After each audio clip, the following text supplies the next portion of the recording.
The morning light slid through the half-drawn blinds of a modest home on the edge of Havenfield, Georgia, a town that still carried the scent of red clay and quiet resentment. The hum of a coffee maker filled the kitchen while Tanya Jefferson stood barefoot on the cool tile floor, watching the machine breathe life into her day. Her uniform, crisp navy blue, the wings pinned just above her heart, hung neatly on the back of a chair. It wasn't just work attire. It was her armor. Miles shuffled in, 17 and lanky, his hair a restless cloud. He grinned through the sleep, still clinging to him. "Mom, you're really flying today? You promised pancakes." She smiled without looking up, stirring sugar into her mug. "Pancakes are for pilots who sleep past 6. Flight attendants run on coffee and survival." He laughed, the sound bright in the quiet house. That laugh, it reminded her of Derek, her late husband, gone 8 years now from a roadside accident that stole too much too soon. Derek had been an Air Force mechanic, steady and unbreakable, and Tanya had carried that discipline forward. She didn't talk about her service much. Afghanistan, long nights under desert skies, patching up soldiers who were barely more than boys. But it lingered in her posture, in the way she folded her clothes, in the stillness before she spoke. Outside, the neighborhood was coming alive, sprinklers clicking, distant church bells echoing from the town square. Havenfield wasn't cruel on the surface. It smiled with its porches and lemonade stands, its Sunday greetings and small-town charm. But beneath the manners and ma'am-s was something brittle, a place where history didn't die. It just learned to whisper. Tanya had learned how to navigate that, how to keep her peace by choosing her battles. She placed her mug in the sink, buttoned her blouse, and adjusted the gold pin over her heart. "You know the rule," she said, glancing at Miles. Eyes forward, shoulders back, and when they looked But Tanya Jefferson knew, storms often began with silence. The plane climbed through a pale sky, sunlight breaking across the wings in a wash of gold.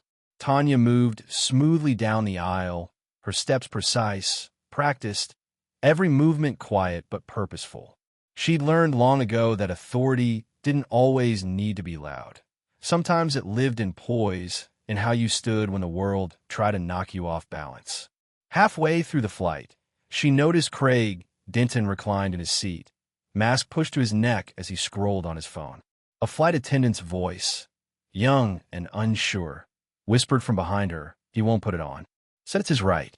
Tanya nodded, signaling for her to step back. She approached with calm precision, the kind that made others underestimate her. "Sir," she said softly, "for everyone's safety, please keep your mask on during the flight." He didn't look up. "Sweetheart, I'm breathing just fine." The word landed like grit in her ear. She'd heard it before, not the word itself, but the tone, the dismissiveness, the casual way people like him stripped women like her of authority and humanity in one syllable. Still, she didn't flinch. "Sir, it's federal policy," she replied. "I'd appreciate your cooperation." Craig turned to face her, loud enough for nearby passengers to hear. "You appreciate my cooperation? That's cute." A few chuckles rippled through the aisle. He leaned back, voice dripping mockery. "You people think you run things now." For a heartbeat, time slowed.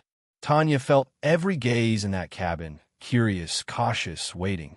She felt her pulse rise, then steady. The air seemed to thin, but her training, that deep, ingrained discipline, anchored her. She didn't argue. She didn't raise her voice. She simply said, "Sir, this is your final reminder." And then she walked away.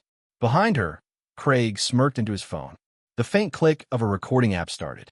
Tanya didn't see it, but she felt it, the subtle shift when disrespect turned strategic. She alerted the captain discreetly.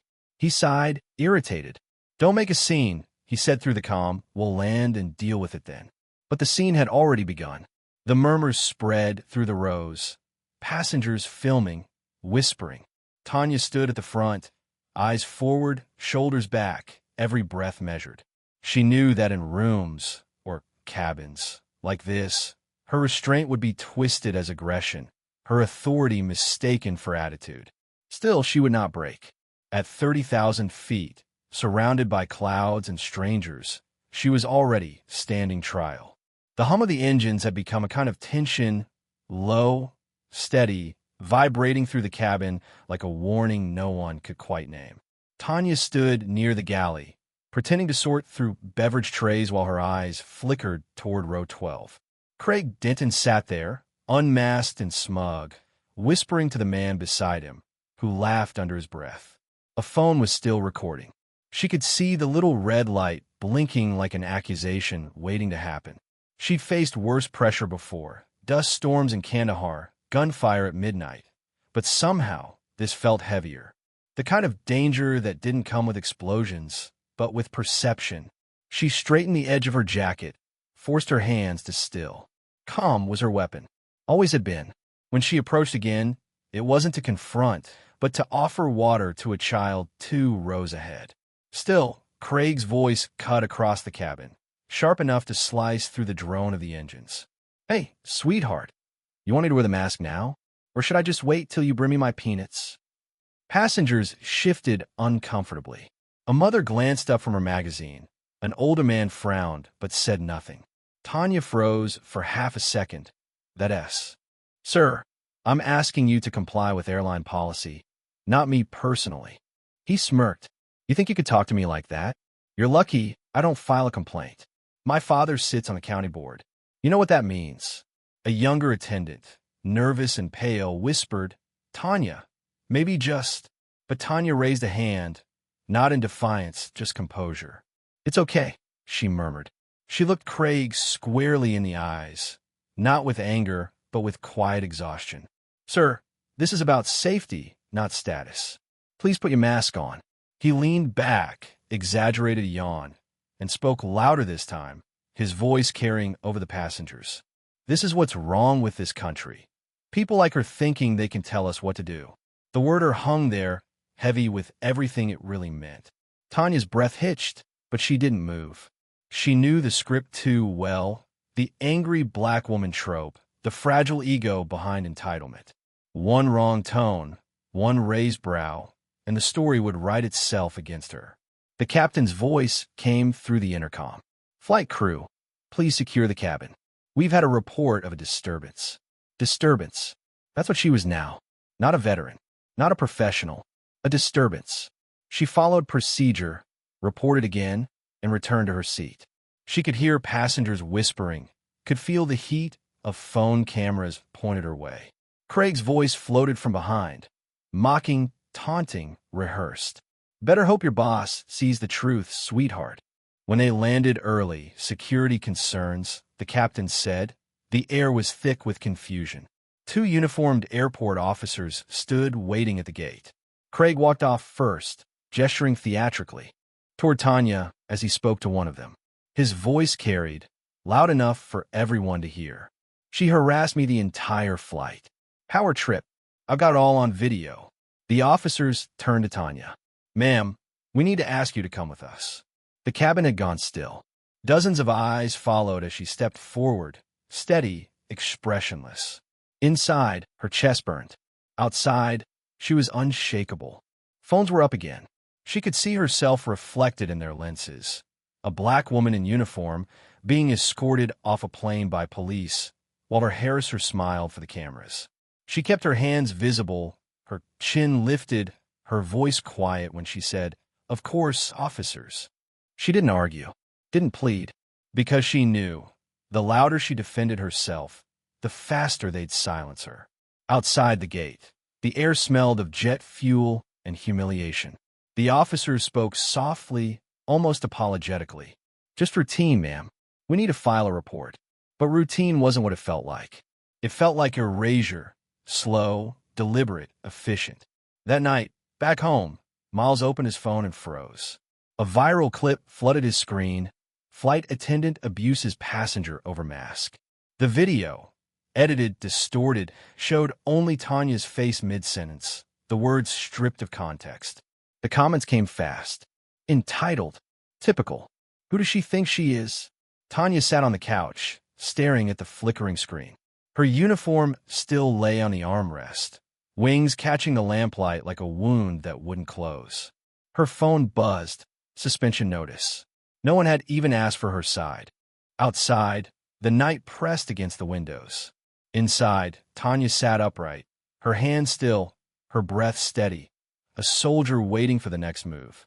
She whispered to herself, not in despair, but in defiance. You can't shame what won't bow.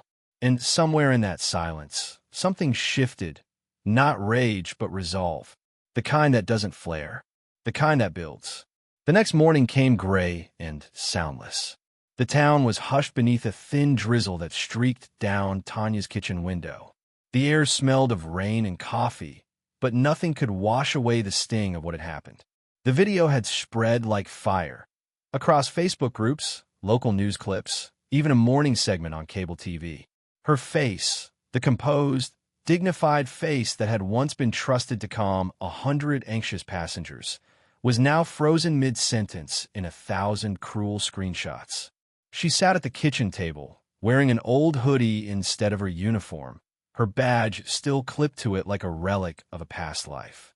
Miles hovered nearby, restless. The boy had inherited her quiet intensity, the way he clenched his jaw when he was scared but refused to show it. They're saying all kind of stuff, Mom, he said, voice cracking slightly. Some guy on TikTok said you got violent. They didn't even see the whole video. Tanya looked up at him, her expression calm but heavy. Then they don't know me, baby. Miles hesitated, then stepped closer.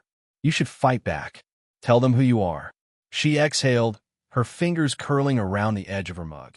They're not listening right now. They're watching. He left the room, frustrated, and she sat alone for a long moment, the steady drip of rain echoing like seconds passing. Then she rose and went to the closet in her bedroom.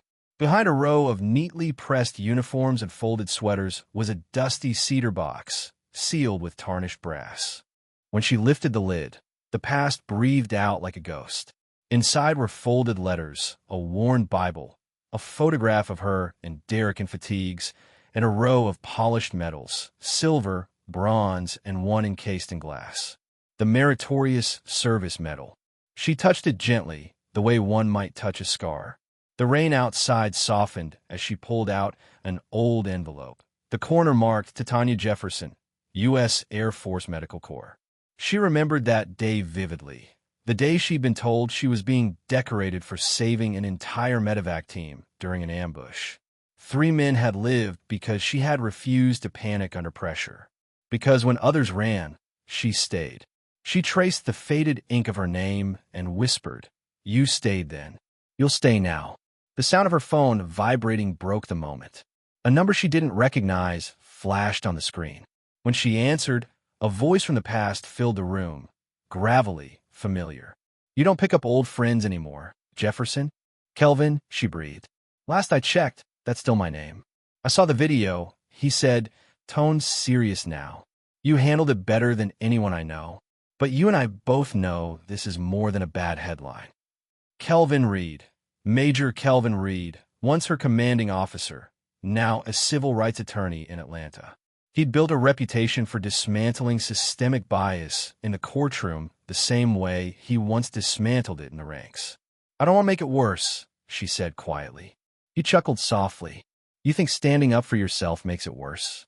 Tanya, these people used to salute you. They followed your lead under fire. You're telling me you're afraid of a man with a phone camera?" She didn't answer immediately. Her eyes fell to the photo of Derek smiling beside her, dust from the Afghan desert still on their boots. "I'm tired, Kel," she admitted. "Tired of being tested for just doing things right." His voice softened. "Then stop playing defense. Start building your case." That night, after Miles had gone to bed, Tanya sat at the kitchen table with her laptop open. She began to document everything. Emails from the airline, incident reports, passenger statements she'd remembered word for word. She downloaded the video and slowed it down frame by frame, identifying the moments that had been edited out, Craig's aggression, his refusal, the smirk when he realized the camera was rolling. With each note she typed, the fear drained, replaced by precision. Every keystroke was a heartbeat, steady sure. Kelvin sent her a message around midnight. "Got a team ready. I'll take the case pro bono. We're not just clearing your name, Tanya. We're going to make sure this doesn't happen again." She stared at the message for a long time before replying. "Thank you, Major, for still having my six," he responded almost instantly. "Always." The rain had stopped by then. Through the kitchen window, she could see the moon breaking through the clouds, pale and silent. She leaned back in her chair, exhaling deeply. For the first time since that humiliating walk down the jet bridge, she felt something return. Not rage, not even hope, but control. The kind of strength that doesn't shout. The kind that remembers. The truth rarely announces itself. It creeps through the cracks, quiet and insistent, until the lies start to tremble. For Tanya, it began 3 days after the incident. A flicker on social media, a faint pulse of something shifting. A new video surfaced. Not edited, not cut to make her look defiant, but full, raw, and unfiltered. A passenger named Elena Morales had posted it to her private account with a caption that read, "I was on that flight. She was calm. He was cruel. The truth deserves to be seen." Within hours, the clip exploded across timelines. It showed everything the world hadn't seen. The mocking tone in Craig Dennon's voice, his taunts, Tanya's steady replies, the moment she turned away instead of arguing. The calm dignity that had been twisted into arrogance now stood undeniable. News outlets picked it up cautiously at first. Then came the hashtags. Hashtag fly with Tanya. Hashtag dignity at 30K feet. Hashtag truth over noise. By that evening, Tanya's face was back on television, not as a villain, but as a question. Anchors debated the symbolism. Commentators dissected the racial undertones of authority dynamics in service professions. Tanya didn't watch the coverage. She couldn't. The noise of it all, the sympathy, the outrage, the endless opinions, felt like too much. She preferred the stillness of her small kitchen, where the only sounds were the rhythmic hum of the fridge and Miles' footsteps upstairs. But the world was moving around her. The National Association of Flight Workers issued a statement supporting her. Black attendants from across the country began sharing their own stories. Passengers who refused orders, captains who undermined them, managers who called them too assertive. Tanya's humiliation had cracked something open. Meanwhile, Kelvin's legal. But silence had its price. Hate mail began arriving at her door, and signed envelopes, Facebook messages that started with "you people" and ended with threats. She ignored them, but Miles didn't.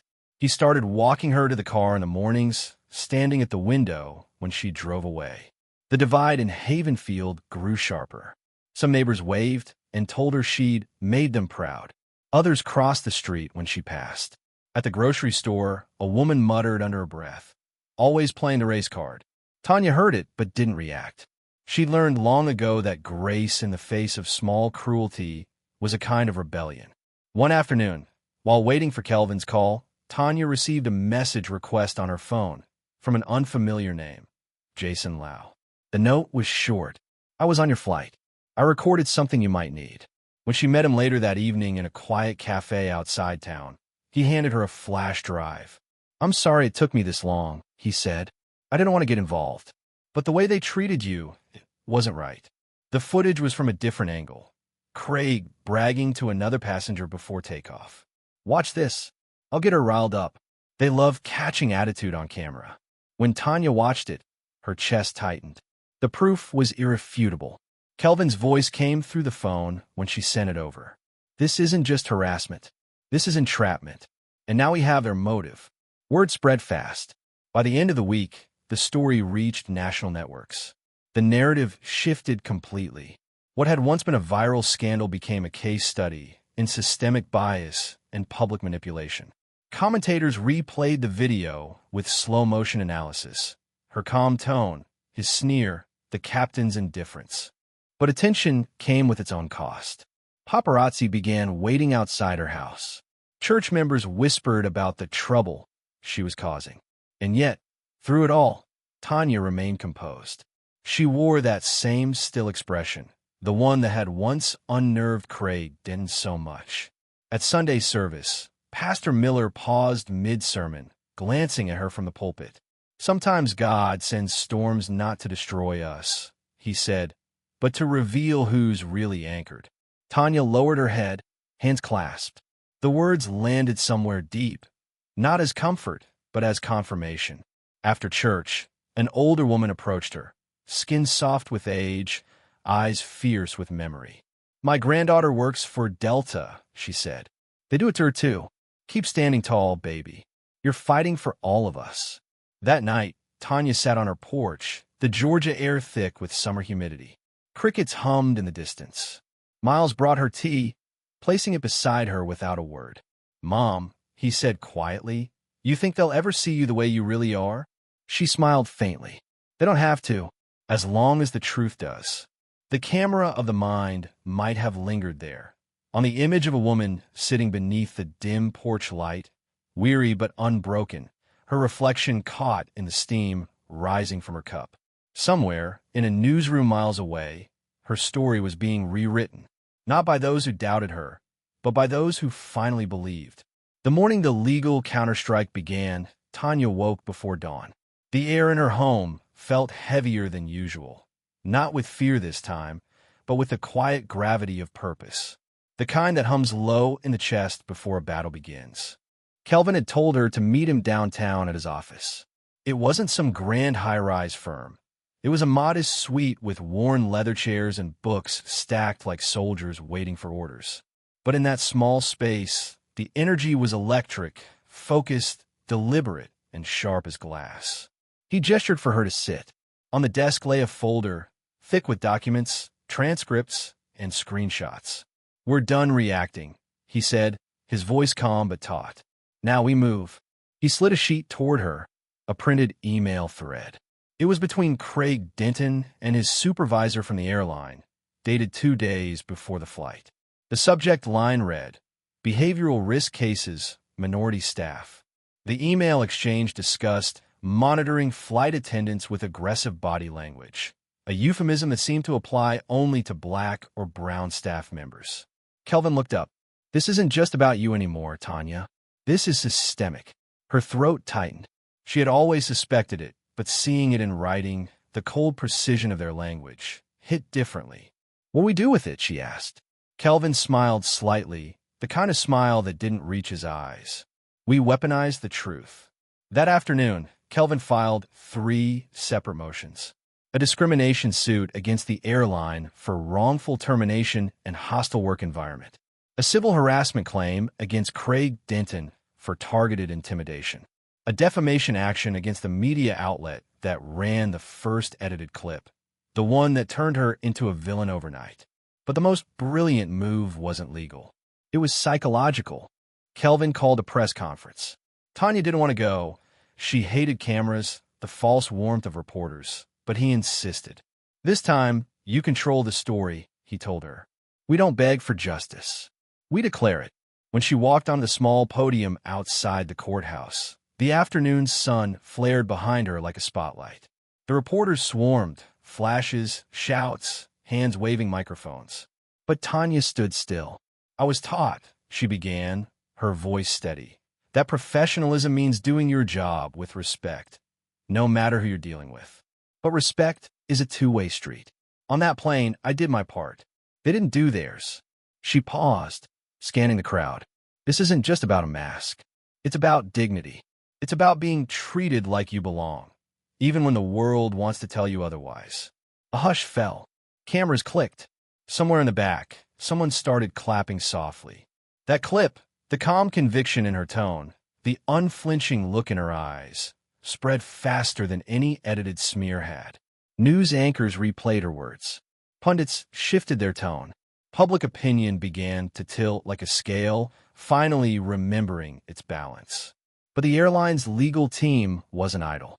They released a statement calling her accusations misleading and damaging. They hinted that she was motivated by fame. Kelvin was ready. He leaked Craig's email. The effect was nuclear. Major networks ran the headline. Airline executive referred to black staff as risk cases. Internal email leaked. By evening, the airline social media pages were flooded with comments, calls for boycotts, even hashtags like hashtag ground them all and hashtag justice for Tanya. In a conference room across town, Craig Denton watched the chaos unfold on a mounted TV, his jaw tight, his career collapsing in real time. Meanwhile, Tanya sat quietly in Kelvin's office, the chaos muted by the closed blinds. "They'll try to settle," Kelvin said, flipping through papers. "They'll want this to disappear quietly. But if you take it, they'll forget your name by next week." Tanya leaned back, eyes distant. "And if I don't?" He smiled. This time it reached his eyes. "Then you'll make history." For a long moment, the only sound was the hum of the AC unit and the faint city noise outside.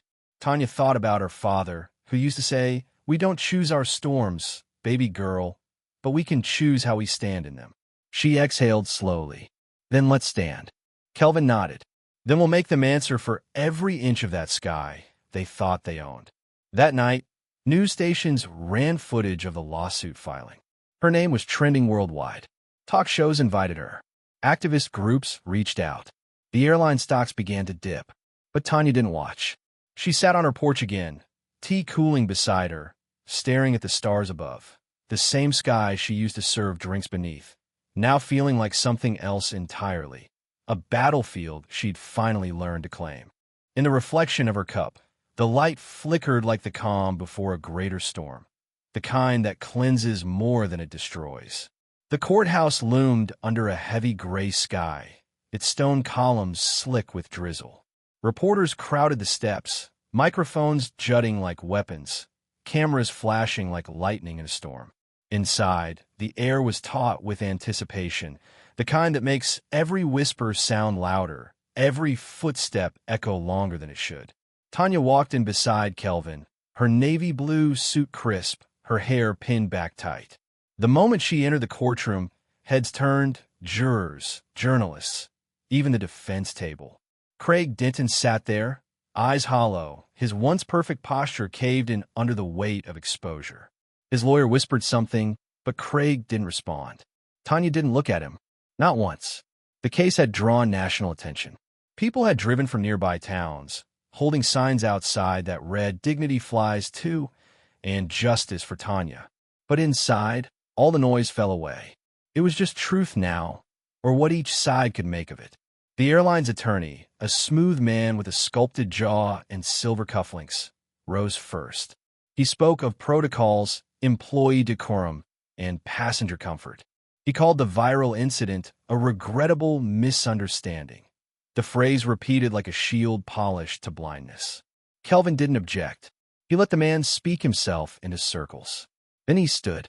"If this was just about decorum," Kelvin said, pacing slowly, "then explain this." He turned to the projector, where an image appeared on the screen, the infamous internal email. The courtroom gasped. Tanya felt her heartbeat in her palms. "Behavioral risk cases, minority staff," Kelvin read aloud, his voice cold, deliberate. "Written by the defendant, Craig Denton. Sent to senior management, discussing which black flight attendants might pose a problem image for the company." He looked up at the jury. "Ladies and gentlemen, this wasn't about a mask. It was about control, about perception, about who's allowed to look strong while being black." The airline's attorney objected, but Kelvin's words had already hung in the air, heavy and undeniable. Next came the footage, the unedited video from the plane, uncovered from a passenger's phone. It showed Tanya remaining calm, while Craig's voice, dripping with contempt, told her to stand down. It showed the passenger sneering, removing his mask deliberately, and Craig doing nothing to stop him. Then Tanya's quiet words, "Sir, you're endangering everyone on board." The courtroom watched in silence. Every frame dismantled the lie they had built. When the lights came back on, the room was still. Tanya could feel eyes on her, some filled with guilt, others with admiration, others simply seeing her for the first time as human. Kelvin approached the witness stand. "Miss Lewis, can you tell the court what was going through your mind at that moment?" Tanya hesitated. She had rehearsed this a dozen times, but now, the words felt raw again. "I was thinking," she said softly, "that if I raised my voice, I'd be seen as angry. If I stayed quiet, I'd be seen as weak. So I chose something else. I chose to stand." The courtroom felt utterly still. Craig shifted in his seat. Sweat beaded at his temple. Then Kelvin turned to him. "Mr. Denton," he said, "would you like to explain why you called your own employee a risk case?" Craig's lawyer tried to intervene, but Craig stood abruptly, his voice cracking. It wasn't meant like that. Kelvin's tone sliced through the air. Then how was it meant? Craig froze. The silence grew unbearable. Tanya didn't look away this time. She met his eyes, not with vengeance, but with the quiet force of truth. Craig sat down slowly, defeated. His silence said more than any statement ever could. When the jury left to deliberate, the air seemed to exhale. Tanya's hands trembled slightly on the table. Kelvin leaned in and whispered, "Whatever happens, you already won." But justice, for once, didn't make her wait long. After just 2 hours, the verdict came back unanimous. The airline was found liable for racial discrimination and wrongful termination. Craig Denton was named personally in the decision for malicious professional conduct. Damages were awarded. The courtroom erupted, applause, gasps, reporters surging forward. Tanya sat still, tears stinging her eyes but not falling. For a long moment, she couldn't move. The judge banged his gavel for order. "Miss Lewis," he said, his tone almost gentle, "you've set a precedent today." She rose, nodded slightly, and turned toward Kelvin. "We didn't just set a precedent," she murmured. "We set a standard." Outside, as she stepped down the courthouse stairs, cameras flared like fireworks. A young black girl in the crowd called out, "Miss Tanya, you did it." Tanya smiled, the kind of small, genuine smile that carried years of weight behind it. "No," she said softly, as she bent down so the girl could hear her. "We did." And for the first time in months, she breathed deeply, freely, as if reclaiming the very air that had once been used against her. Morning light spilled through the kitchen window, soft and golden, like forgiveness. The storm had passed. The lawsuit was over. The verdict had echoed across the country. But in Tanya's small house, silence reigned. Not the heavy kind that suffocates, but the peaceful kind that settles in when a wound finally begins to close. She sat at her table with a cup of tea, her hands still, eyes drawn to the stack of letters beside her. Some were typed, others handwritten, hundreds of them, from strangers who had watched her stand up in that courtroom and seen themselves in her restraint, her composure, her quiet fire. One was from a nurse in Georgia, another from a teacher in Michigan, a third from a teenage flight attendant in training. "You showed me how to be strong without being loud." Tanya traced her fingers across the ink, her chest tightening with something like gratitude and grief. Because for every person she'd inspired, there was still someone else fighting alone in silence, waiting to be believed. The kettle whistled softly in the background. She turned it off, then opened her laptop. A new email blinked on the screen. This one from the airline's new CEO. They wanted to meet, not to apologize, but to collaborate. They were launching a diversity and ethics initiative, a mandatory review of internal bias policies, and they wanted her to help lead it. For a long time, she didn't move. Her reflection in the laptop screen looked tired, but strong. Whole. She thought about the uniform she'd worn for 12 years, the wings she'd pinned on her chest every morning, the promise she'd once made to her younger self. Fly high. No one can take that from you. Now, she realized those wings meant something else entirely.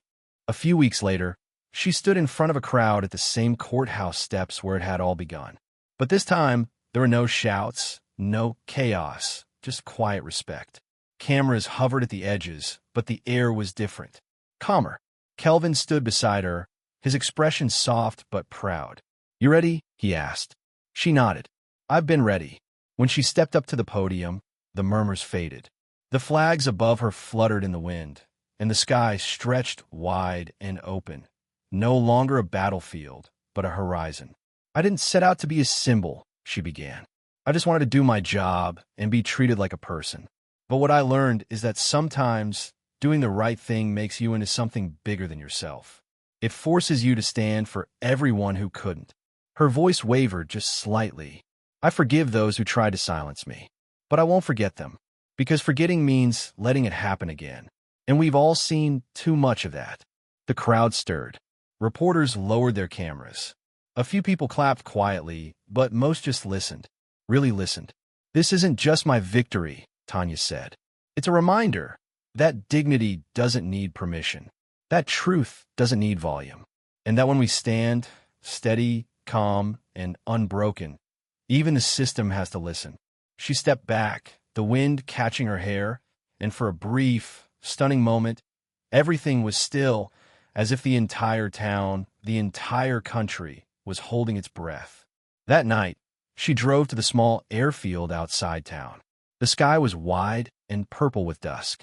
She parked near the fence and watched a plane lift off, its lights blinking in rhythm, its roar fading into the clouds. She smiled faintly. The world above had once been her workplace. Now it was her metaphor for freedom, for resilience, for the kind of elevation no court could grant and no bigotry could ground.